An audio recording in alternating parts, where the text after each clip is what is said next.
في 2 مايو عام 2026 لم تكن الأخبار قادمة من المحيط الأطلسي عادية.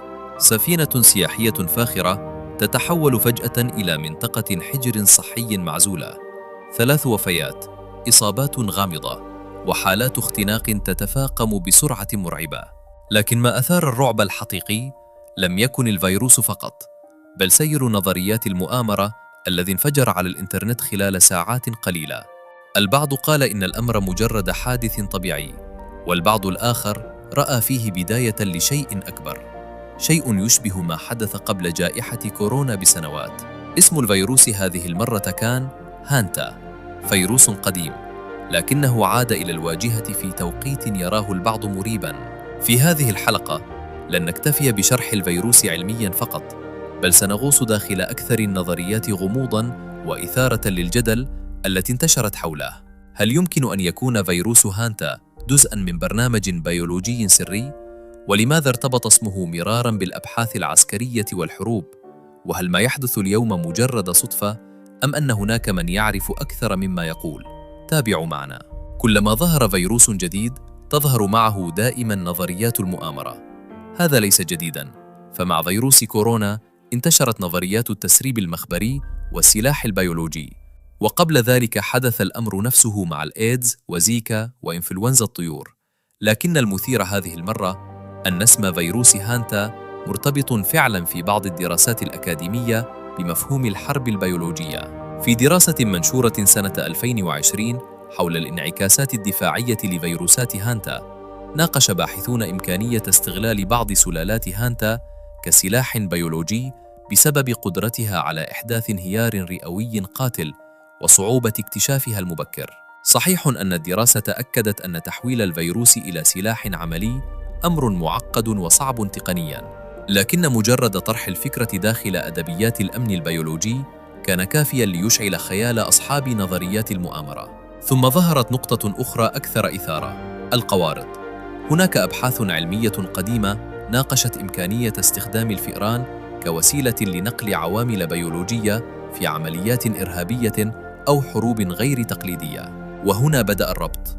فجأة أصبح السؤال المنتشر على مواقع التواصل: إذا كانت الفئران قادرة على نقل الفيروس بصمت، وإذا كانت السفن التجارية والسياحية مليئة بالحاويات والبضائع، فهل يمكن نظرياً نشر عدوى دون أن يلاحظ أحد؟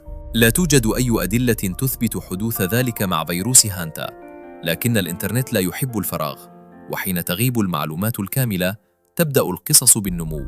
بعد حادثة السفينة انفجرت المنصات الرقمية بآلاف المنشورات.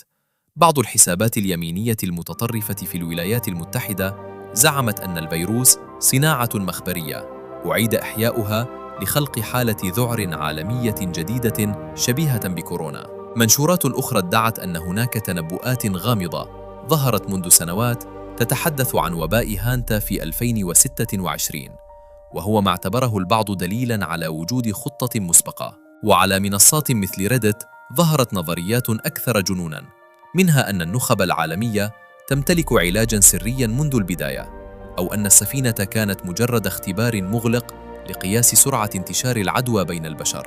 لكن الحقيقة العلمية حتى الآن تقول شيئاً مختلفاً.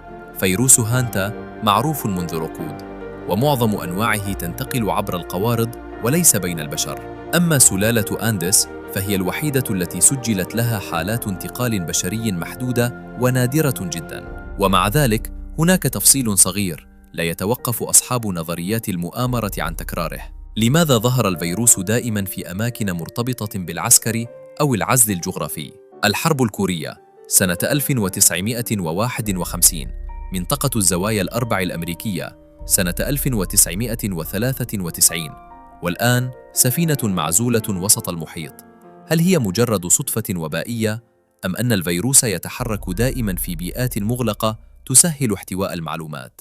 مرة أخرى، لا دليل حاسم، لكن التاريخ يخبرنا أن الحكومات أحياناً أخفت فعلاً معلومات عن تجارب بيولوجية سابقة خلال الحرب الباردة، وهو ما يجعل الشكوك تستمر حتى اليوم. المشكلة الحقيقية ليست فقط في الفيروس، بل في الخوف، لأن الخوف يخلق بيئة مثالية لانتشار نظريات المؤامرة، وهذا ما أكده باحثون درسوا كيف تنتشر القصص الغامضة أثناء الأزمات الصحية والكوارث العالمية. حين يشعر الناس أن الحقيقة ناقصة، يبدأ العقل بملء الفراغ، ولهذا كل وباء جديد يتحول سريعاً إلى معركة بين العلم والشك. في النهاية، قد يكون فيروس هانتا مجرد مرض طبيعي قديم عاد للظهور بسبب انتقال القوارض والسفر العالمي والتغيرات البيئية، وقد تكون كل نظريات المؤامرة حوله مجرد انعكاس لخوف البشر من تكرار كابوس عالمي جديد. لكن السؤال الذي سيظل مفتوحاً دائماً هو: هل نعرف فعلاً كل ما يحدث خلف أبواب المختبرات المغلقة؟ أم أن بعض الأسرار لا تظهر إلا بعد فوات الأوان؟